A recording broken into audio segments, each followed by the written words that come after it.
O que eu queria saber, que eu acho que poderia esclarecer para os nossos os que estão nos acompanhando, nossos ouvintes, é a questão de quanto é importante a questão do diagnóstico precoce em relação à agressividade do tumor.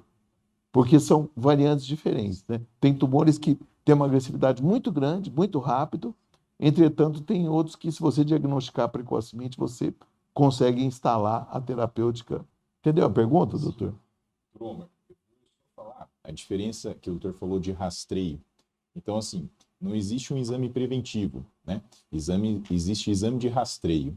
Rastreio significa tentativa de diagnóstico precoce. Conta um tumor, vamos supor uma paciente, Turoma, assim, ó, mais de 50 anos, que tenha linfonodo axilar negativo, tumor com menos de 2 centímetros, que não tenha metástase, tá? Que for um tumor luminal, essa paciente ela tem 97% de cura.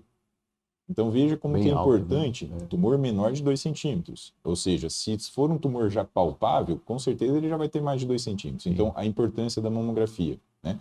Lembrando que a mamografia ela diminui em quase 40% a mortalidade, tá?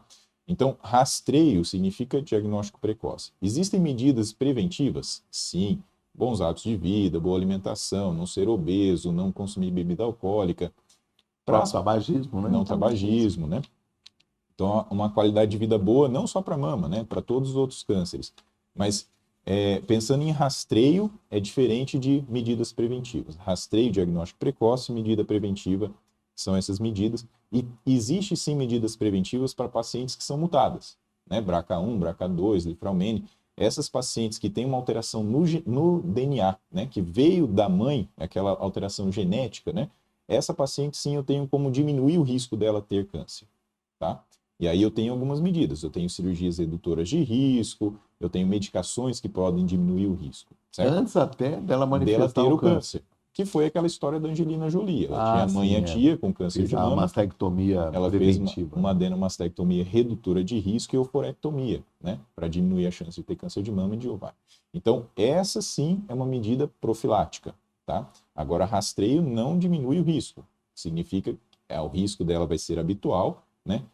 E essa paciente, na população geral, tirando essas pacientes que são mutadas, o risco dela desenvolver câncer de mama durante a vida é de 10%. Então, essa paciente não vai diminuir o risco dela de desenvolver câncer de mama, porém, se ela desenvolver, ela vai ser diagnosticada precocemente, e diagnóstico precoce eu vou oferecer para ela até 95%, 97% de cura.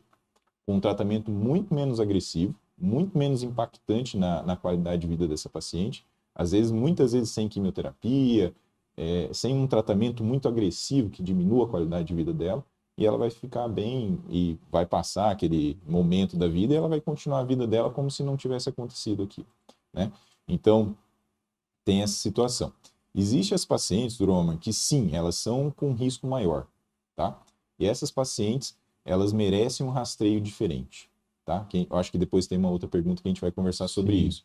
Mas, objetivamente, na pergunta do doutor, se a mamografia é o principal exame para rastreio.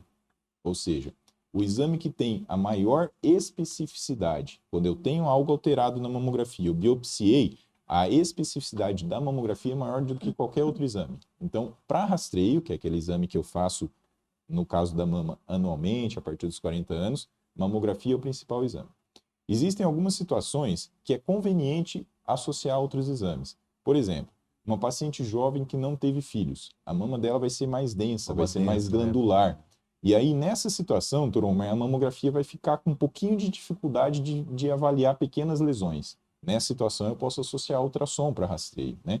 Então, eu vou ter situações diferentes. Ou até a ressonância, né? Então, a ressonância, por exemplo, a ressonância vai participar do rastreio daquela paciente que tem um risco aumentado. Então, aquela paciente que é sabidamente mutada ou que tem uma história familiar muito forte para câncer de mama, essa paciente, existem algumas classificações de risco. Quando ela entrar num risco alto, eu vou ter que associar a ressonância para rastreio também, tá? Porque daí eu preciso de uma sensibilidade muito grande. Então, qualquer alteração que aparecer, eu vou ter que pegar precocemente. Aí a ressonância vai ser legal para rastreio. A ressonância é bom também, Turoma. Hoje, há 2, 3 anos atrás, existiu uma suspensão de uma marca, de uma prótese da Allergan. Essa prótese foi suspensa por conta de uma associação com um tumor relacionado à prótese, não relacionado às estruturas mamárias, tá? Então, é um tipo de linfoma de grandes células relacionado à prótese. E para essa paciente que tem prótese, é importante a ressonância para rastreio. Então, a Sociedade Brasileira de Mastologia recomenda a ressonância para quem tem prótese a cada 2 anos. Né? Faz o rastreio normal para o câncer de mama e para a prótese a cada 2 anos com ressonância. Então, mamografia anual para rastreio de câncer de mama e prótese, ressonância a cada 2 anos.